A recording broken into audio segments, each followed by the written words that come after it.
Well, what we're going to be doing is making up some 6-ounce grip leads for the shore fishing. I've acquired some lead, I've brought some, had some given to me. Generally, you want to be paying around £1 a kilo. If you're getting charged more than that, it's probably a little bit overpriced. Check the scrap prices in your area. You don't want to be paying more than the scrap price for lead. Some people will try it on, just don't do it. So what I'm going to do, I'm going to get a close-up view of the mould I'm using, the clamps, the gloves, the cooker, all of it, to show you what you need. I get plenty of leads out of it, and it's saving me a lot of money. I'd literally say hundreds and hundreds of pounds. So let's bring the camera down now and show you what we've got. Well, as you can see here, we've got some gauntlets. You need some decent ones of these to stop the heat coming through the mould. It does get really hot. Got a clamp here for clamping the mould together. This is the grip lead mould. It's a DCA grip lead mould, 6-ounce from eBay. They're pretty cheap. You're looking at around £15. You've got 2 little pins there as well, which go inside the grip lead mould. I will show you where these go, but that's that.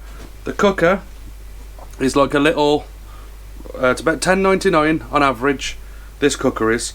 It comes with a few tins of gas. If it doesn't, you can buy the gas. It's around £4.99-ish for 4 tins.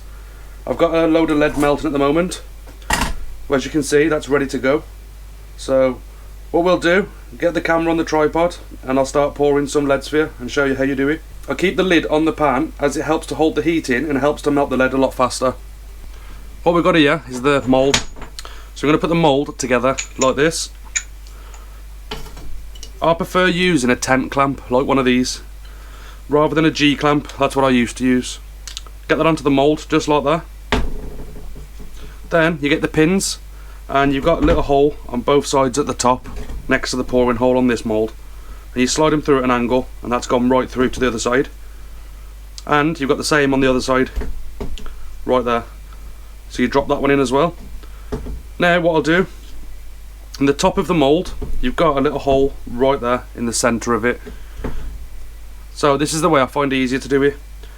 The end of these are bent. These are also from eBay.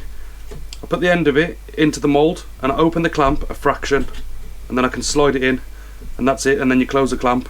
As you can see, you can set the length. I set the tail about that long, roughly. I'd say that's about 1 inch, maybe half an inch, and that's it. It's now ready to pour. Make sure your clamp is far enough back away from the pouring hole, so you're about there. And then we've got the hole ready to pour the lead in. You may find you'll get a bad pour on your first pour, as this mould is freezing cold. You can get a blowtorch, or you can even put this onto the cooker, heat up the mould, so then your first pour won't be a wasted pour. What I'll do quickly, I will heat it up with a blowtorch just to save a bit of time. You can see the process of me heating it up. You don't need to do too much, and that's it. It'll be ready to pour. So we'll do that now. Basically here now, so I'm going to go around the whole mould, get it nice and warm. You just want to get a little bit of heat into it really. I'd give it around 20-30 seconds of some heat, and that will be enough. That should be totally fine right there like that. What we'll do now, we'll get a pour done into the mould and show you how it works. It's very addictive making leads, but you do need to be careful with the fumes. The fumes are dangerous. I've got the garage door open, and you want good airflow. You want your gauntlets on, protect your hands. And right, I'll take you down now and we'll pour this lead.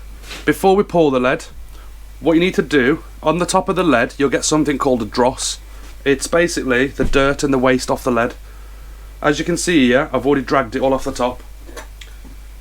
If you can see, it's nice and clean, look. Any dross you want to get rid of before you pour. As you can see on the spoon right there, that's the dross. It's just waste, it's a bit like dust, and you do get a bit of clean lead in there, but you can't help that. But get rid of this off the top of the lead, and you'd have nice shiny lead like this, nice and clean. That's what you're looking for. So this is ready to pour, so we'll get it into the mould now. Make sure you wear your gloves, because it can be dangerous. I recommend you to wear eye protection and hand protection. As you start to pour this, go slowly into the top of the mould. It may not want to go in.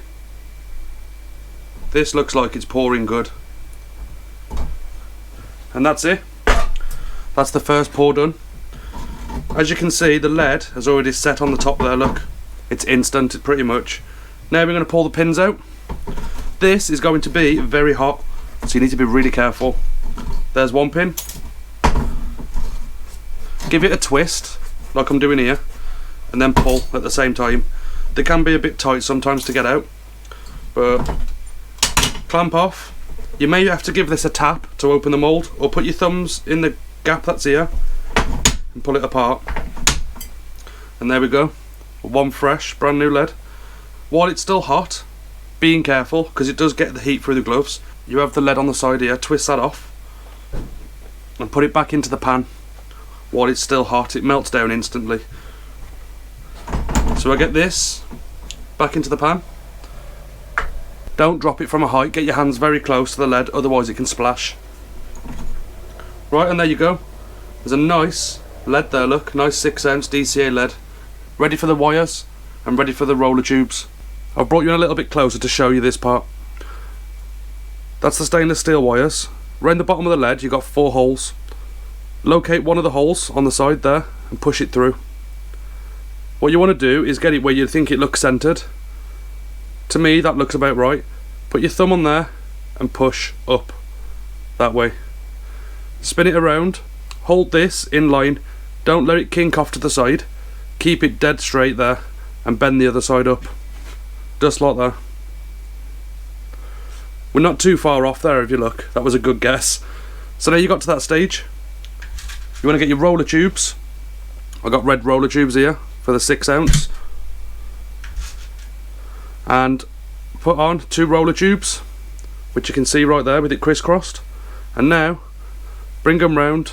You may have to open it up a little touch with your thumbs like this and lock it into place right there. And as you can see, that's 2 roller tubes. As you can see, that's the grip wire and 2 roller tubes installed. What I do is I pull these roller tubes down to the bottom, just like that. Same again now on the other hole. Find the other hole at the side, push the wire through, get it where you think it looks centered, which is about there. Same again, bend it up, keep this straight in the middle and bend that side up. And as you can see, it's a little bit off, but it's homemade, innit? So, and the same again, 2 roller tubes, slide them on and then push it up into place. Slide these down and that's it, your grip lead is made. It is simple as that. What I do for storage then, it's my personal preference, you don't have to do this. I use loom bands. As you can see there, they're seriously cheap, they are pennies for packets of like 1,000. All I do, I put the loom bands around the top of the grip wires, just like this. Holds the wires in, stops it getting snagged up anywhere when in storage, and it also stops these roller tubes from falling off, because these wires are not bent out ready to fish. These tubes can slide off, so you get down to the beach to fish and all your grip leads have got no roller tubes. So that's it. Quite a short video, quite a simple video, and if done safely you can make yourself some very good weights, and you can save yourself a lot of money on that rough ground fishing like I do. I used to lose a lot of leads. Me losing 5 to 6 leads in a session isn't unusual, so this has saved me a lot of money. But that's it, that's how you make 6 ounce grip leads. Also, the next part is going to add to it, I leave these plain as well, and I use them plain just like this. I use a lot of them for the boat fishing, but you can also use these plain for shore fishing, so that one mould is best of both. You can do them plain or grip leads, it's your choice. So that's it, that's the leads done. I'm going to end the video there. This video should save you a few quid, and it's enjoyable making your own leads. It sounds silly, it's only a lead, but you can casting your own leads out with homemade rigs and you're pulling in fish. Then it gives you a feel good factor. I don't know why, or maybe it's just me, I don't know. Drop a comment down below and let me know if you feel the same. Right then, I'm going to get off. I hope you enjoyed the video. If you can, give the video a like, subscribe to the channel, and I'll see you in the next one.